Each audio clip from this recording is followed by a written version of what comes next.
यार हम सचमुच बहुत क्यूट है ना। हमें अपने अलावा तो कोई और नजर आता ही नहीं। बस हमारी गाड़ी ट्रैक पर चले, बाकी जाए भाड़ में। हमारा उनसे कोई नाता ही नहीं। हमें तो हल्की सी एक चोट भी लगेगी तो हम पूरी दुनिया से मदद की गुहार लगाएंगे, लेकिन किसी और पर मुसीबतों का पूरा पहाड़ भी टूट पड़े, हमारा उससे कोई वास्ता नहीं। अब यहाँ कोरोना के चक्कर में महीनों महीनों घर पे बिताते हैं, इधर से उधर जमीन नापते हैं। वो सारी चीजें जो नहीं कर पा रहे उनके बारे में सोच कर भी कितना छटपटाते हैं। लेकिन बाहर जाने का एक और मौका मिल जाए तो चेहरे पर मास्क लगाकर सेफ रहने से हम आज भी कतराते हैं। अब लॉकडाउन का डंडा सर पे पड़ गया तो कहीं कोने में दुबके नजर आते हैं। लेकिन जिस दिन लॉकडाउन खुला नहीं कि बाजारों, मॉल्स और हाँ, शराब की दुकानों की शोभा बढ़ाने पहुंच जाते हैं। और ऐसे में ही किसी रैली, मजमे या मेले की खबर मिल जाए तो वहां भी हाजिरी लगाने जाते हैं। अब भाई अगर हमारे काम धंधे में 2-4 रुपए का घाटा हो गया तो 56 करोड़ की जायदाद गई हो मानो, ऐसा जताते हैं। लेकिन अपने घर में बाई, ड्राइवर्स और बाकी काम वालों की छोटी सी तनख्वाह हड़पने से हम बाज नहीं आते हैं। अब वर्क फ्रॉम होम की नेमत तो हमको मिली तो हमारा तो अधिकार है, लेकिन जो लोग घर से काम नहीं कर पा रहे या काम पर नहीं आ पा रहे उनको उनकी सैलरी देने से हमको बिल्कुल कतई इनकार है।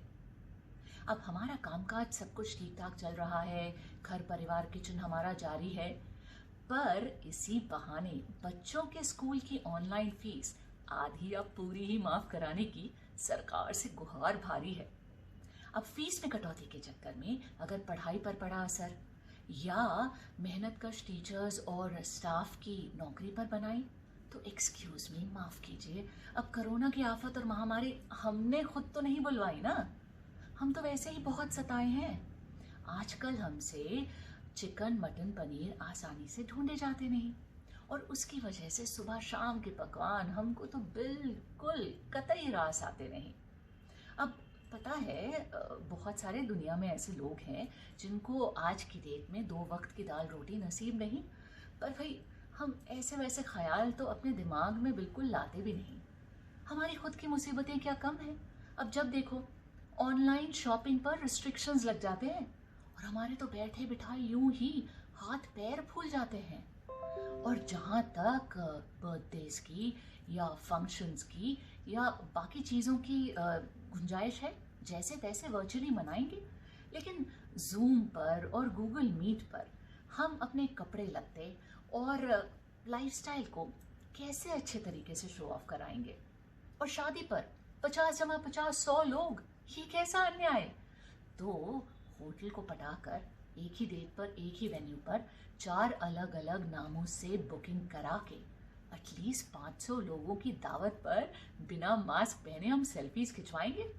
और अगर ज्यादा ही जोश चढ़ गया तो पूरा का पूरा हवाई जहाज हायर करके ऑन एयर फ्लाइट पर शादी निपटा के वापस आएंगे, क्योंकि हम सचमुच इतने क्यूट है ना। अब भाई बरखुरदार, मुद्दे की बात यह है कि कोरोना किस चिड़िया का नाम है ये क्या अब आप हमें सिखलाएंगे? है किसी की इतनी मजाल जो खुद हमें ही हमारी बेवकूफियां गिनवाएंगे? अब माना हमको पता है देश भर में मच रहा है हाहाकार, कहीं हॉस्पिटल, कहीं ऑक्सीजन, कहीं चिता की लकड़ी या दफनाने की चादर तक है दरकार, पर इन सब से हमको मतलब क्या? हम तो अपनी ऊंची बिल्डिंग्स में, पॉश घरों में, उनके ककून में सुकून से मौज मनाएंगे, है कि नहीं? अब हमारे में तो कुछ लोग हैं जिनके पास यही मौका है भाई, 10 की चीज 100, 100 की चीज 1000 और 1000 की चीज लाख में बेचने का। रोजमर्रा की चीजें हो, दवाई हो, एम्बुलेंस हो या उखड़ती सांसों के लिए जरूरी ऑक्सीजन, सब की ब्लैक मार्केटिंग करके अपनी अपनी तिजोरियां भरने का। तो भाई ऐसा है कि कोविड-19 की महामारी के चक्कर में हम सब ने इंसानियत की जो धज्जियां हैं उड़ाई, अब तो यकीन हो चला है कि खुद ही ये वक्त आ गया है अपने अपने गले में मेडल डालकर, अपनी फोटो खिंचवाकर पोस्टर छपवाने की है बारी आई, क्योंकि हम सचमुच इतने क्यूट है ना।